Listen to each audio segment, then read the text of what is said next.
Grand Rising. So I want you to do this for the next 3 days. So whenever you encounter a situation that you don't like, for example, if it's too hot outside, don't even say it. Don't even acknowledge it. Flip the script and say, you know, I'm so grateful for the sunshine. I'm grateful for abundant sunshine. If gas prices are too high for you, flip the script. I'm so grateful that I could afford the gas prices.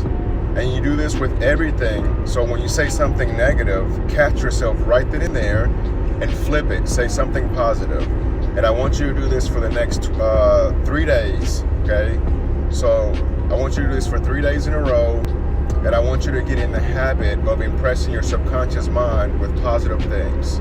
So try this for 3 days and see what happens in your life. Give it a try. Life is good.